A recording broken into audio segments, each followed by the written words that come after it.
Okay, this is chapter 8. It's called The New Rules. As we make our way through the building, stopping at every corner to peek into the next corridor, listening at every door before we open it, and finding the whole place abandoned, I feel a sort of calm contentment. The situation is laid out before me, a series of puzzles and problems to solve. We face one obstacle at a time. We either overcome it or we don't. I don't have to worry about multiplying fractions or using subordinate clauses. The only thing I have to worry about is getting past the next challenge. It's so quiet and so still, but I know that this is the calm before the poo storm. As soon as we use the tannoy system, they'll be after us. We'll be hunted. We reach the admin area and push open the door. There's a main office, a large space with 2 desks and chairs and shelves full of files. A door on the right leads into a meeting room. A door at the back leads to another, smaller office, and we can see inside because there's a glass panel. There's a phone, I say. Phones are no good though. There's no reception. Chet's breath fogs up the glass. Not a phone, I say. One of those ones from the olden days that my nan has. You know, a landline. Big Mac wipes the condensation from the glass and looks in. Those phones don't need reception. They work from wires. So we could call for help, Karcher says. Chet grabs the door handle. We could call for help! He yanks it down and pushes on the door, but it won't budge. What is it with this place and locked doors, I ask. Although I'm secretly pleased because part of me doesn't want to ask for help. Part of me wants to fix this by myself, just to see if I can, just to prove I can.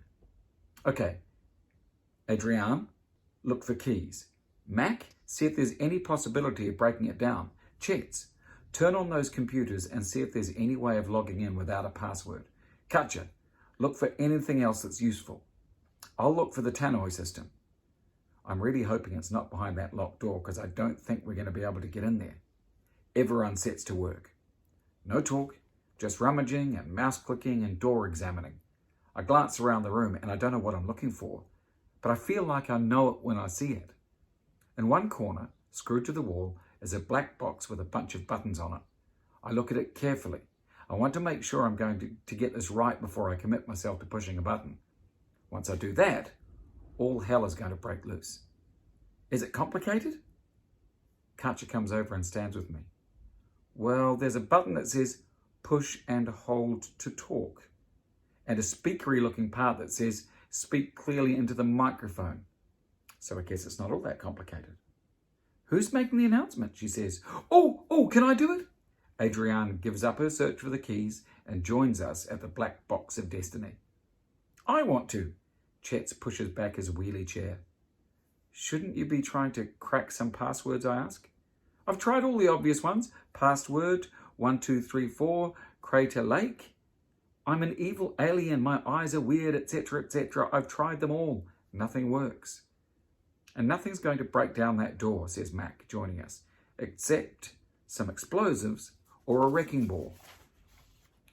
Did anyone dibs it earlier? One of the nicest things about Karcher is that she always tries to be fair. Nobody dibsed it. Shall we geek robot overlord for it? Chet says. Honestly, guys, it's only a tannoy system, says Adrienne. I don't know why you're all so desperate to use it. Besides, I'm head girl, so it really should be me. Right, let's get a quick drink of water and think this through. I go over to the water cooler by the window. It's set to ambient temperature, whatever the heck that means. I pour myself a cup and knock it back. Apparently, ambient means unpleasantly warm. Let's write down what we're going to say, plan our route to the kitchen, and take it from there, I say. A few minutes later, and we're ready to go. We've decided to all take turns. We stand around the black box, and on my nod, Big Mac pushes the button. Attention, pupils of Montmorency School, he says. This is Maxim, talking to you live from Crater Lake. For everyone hiding from Digger and Miss Hosh, it's really important that you listen to the following message. Karcher takes her finger off the button, then quickly puts it back. Love Karcher, she says. Many classmates scrape their knees and risk their lives to bring you this information, I say. We've learnt that Digger and Hosh have become part of some alien race, and their job is to hunt us down and turn us into the bug eyes you saw earlier. They're planning something, the extent of which we don't yet know. Adrianne's ponytail swings as she talks. But we will make it our mission to find out. In the meantime, you must follow these new Crater Lake rules. Then it was Chet's turn. Don't go anywhere with a member of staff. They are all your enemies. And don't follow any instructions that they give you. I repeat, do not do as you're told. Mac, out, says Maxim. And most importantly, says Adrianne, do not fall asleep. If one of the group falls asleep, evacuate them from your secure area. Don't try to keep them with you or they will attack you. Just let them go. They're almost lost. We know people only turn when they're sleeping, but we don't exactly know how, I say. So keep each other awake and hang tight.